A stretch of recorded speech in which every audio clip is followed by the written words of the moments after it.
Saudara penuntut umum ya, silakan. Terima kasih Majelis Hakim. Saudara saksi, tadi saudara menjelaskan saudara selaku pamannya dari David ya? Ya, betul. Nah, yang ingin saya tanyakan di sini, saudara selaku paman, saudara tahu tidak sejauh pengetahuan saudara, anak David ini kelakuan pengetahuan saudara seperti apa? Jadi David itu perubahannya sangat ini sekali ya. Jadi waktu saya tahu David itu orangnya pendiam. Pendiam. Nah, saudara mengenal David sejak usia berapa? Sejak dia tinggal di Jakarta. Kalau David ini berdomisilinya di mana? Di Jakarta. Saya tidak tahu KTP yang ini ya, karena domisilinya awal itu kan dia tinggal bersama bapaknya di daerahnya Lebak Bulus. Lebak Bulus. Terus tinggal bersama saya itu 3 bulan terakhir itu di Pancoran. Di Pancoran, jadi ada 2 tempat ya. Selama saudara mengenal dan mengetahui anak korban ini kelakuannya, sikapnya cukup baik dan pendiam ya? Baik, nah, cukup baik. Dan David itu kalau mau pergi kemanapun selalu pamitan, panggil bapaknya, harus pamit bapaknya. Kemudian kalau misalnya nggak ditanya ya dia nggak ngobrol. Karena mungkin karena perbedaan usia, jadi dia lebih banyak ngobrol dengan seusianya. Nah, sepengetahuan saudara, saudara cukup kenal baik, dan kalau anak ini mau keluar pun dia selalu izin dan pamit dengan orang tuanya. Sepengetahuan saudara, dengan usianya yang saat ini 17 tahun, saudara tahu tidak kalau atau dia pernah bercerita atau bapaknya pernah bercerita bahwa dia sudah mempunyai teman dekat seorang perempuan, itu pacar? Halo? Tahu? Mohon maaf, terputus, bisa diulang. Iya.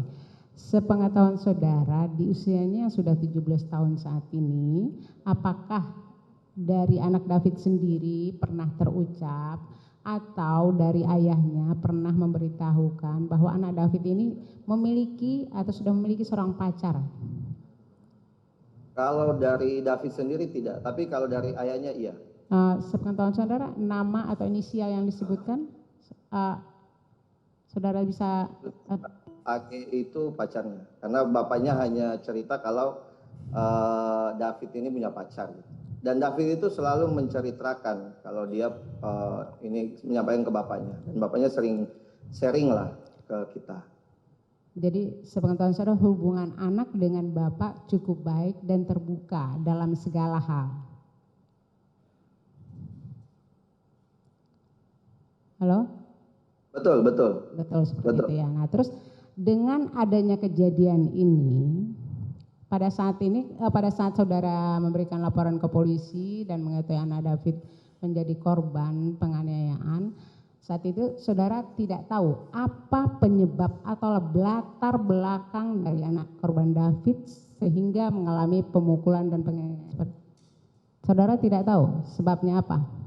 Tidak tahu sebabnya sama sekali. Itu tidak tahu. Setelah proses ini berjalan, kemudian saudara tahu tidak apa sih penyebab dari pelaku sehingga David kemudian ada mengalami pemukulan dan penganiayaan yang mengakibatkan kondisinya seperti saat ini? Saya tidak pernah mencari tahu sampai sedetail ya, karena memang waktu itu saya fokus juga selain kegiatan aktivitas pekerjaan dan kalau untuk David lebih ke menemani di rumah sakit. Kan tadi saudara menyebutkan waktu di Polsek, saudara ada menyebut adanya anak AG yang dijemput oleh Sen yang menyetir mobil. Apakah ada keterlibatan atau sangkut pautnya AG dengan David dengan pelaku yang lain? Bisa diulang, saya kurang paham pertanyaannya. Maksud saya, pertanyaan saya begini, apakah terjadinya penganiayaan ini adanya hubungan antara AG, anak korban, dan pelaku? Saat itu memang saya tidak tahu sama sekali penyebabnya. Untuk saat ini, pertanyaannya untuk saat ini, kan saat itu tidak tahu, setelah proses hukum berjalan.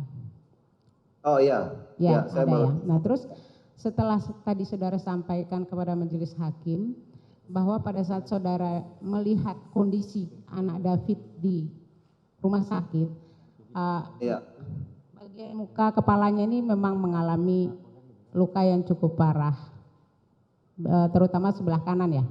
Apakah saat itu ada saudara melihat di mulutnya ada giginya yang copot atau patah? enggak, saya enggak sampai sedetail Enggak itu. sampai Tapi sampai sejauh bibir, itu. ya bibirnya pecah waktu itu. Saya, Atas ada luka bibir, ya. saudara hanya melihat kondisi luka di bibir ya? Jadi dari tampak keluar. Oke.